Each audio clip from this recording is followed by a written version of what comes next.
I thought this group was appropriate for me.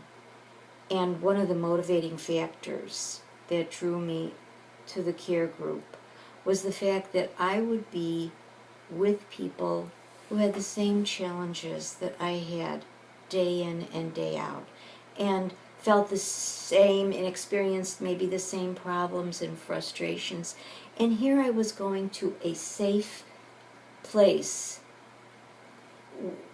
a dear place that was safe in my heart, that I could discuss things freely. And I really am grateful for this. For this opportunity and for the chance to connect with people and receive the grace I needed to care for my husband.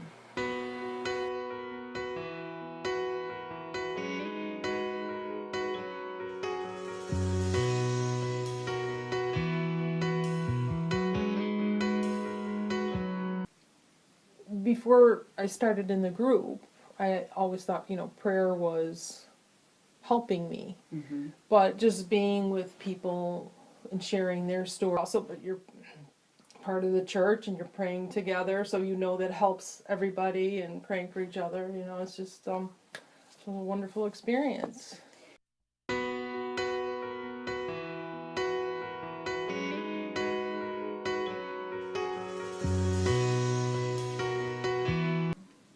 I also love the group because no one person can know everything, and no one person's experienced everything. And I remember you had some great examples. There were some other people in the room who said, "Oh yeah, I know this resource," or "I've got this form," or I learned a lot. I mean, yes, I came in with resources, but there's so much to know. Well, even prayer, I always felt prayer maybe isn't answering, maybe my prayers aren't being answered, but I felt like I could cope after I prayed, so I was always into praying, but, maybe I'd be saying 100 Hail Marys because I don't know what else to do, but, come into the group, then you stop and think about it, and then you're providing different prayers every month, and so it's like, okay, this is, it was more helpful to be having different prayers, so that was a help.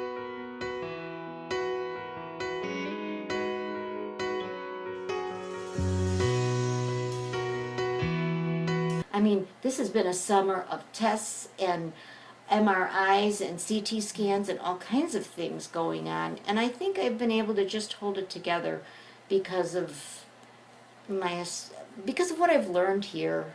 And I go over those handouts, and I really appreciate this because I read over them.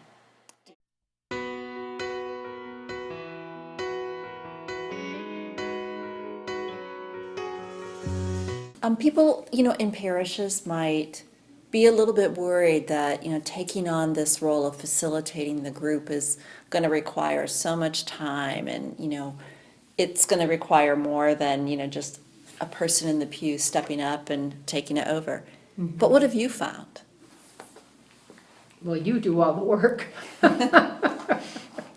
You send us these beautiful sheets, and really all we have to do is look at them and read what you've put down there and give it to the people who were there. And I think, you have the handouts beside, so they have things that they're looking at. You have the prayers. I mean, I don't know what more you could put down there that we could add other than our own personal experiences that might go along with some of the things that are on those sheets. But you really have done all the work. And I don't think it's more than Mary and I maybe on a phone call saying, well, do you want to do this part or do you want to do that part? Or, which could be done 10 minutes before the meeting as well. And I think it would go very well. I really do. You're very organized. Yeah, it's amazing. It's amazing how flowing, this thing just flows so easily. And even like you had told us before, you don't have to do everything that's in the packet there. It's there. You can go back into it. I mean, the hardest part, I think, for us is to know exactly when to cut someone off and to move on. But that's, if it doesn't feel right, we know not to do it because that person might need to be talking about the topic at that time. There's really... No, we haven't had that. We haven't had that. I feel like I've always been like drawn to helping people, always doing something for people. And my husband's always surprised. We'd go out to the store and I'd find out everybody's life in 10 minutes, you know. It's just the way you're just, you know, Mary likes to talk. I am. Talk, but I like to listen too, Well, you that's know, true. and I've done a lot of caregiving, you know, for my daughter forever and still, and my parents and everybody, and I just felt like this is something that, you know, is just so useful out there, and people really need to have access to it.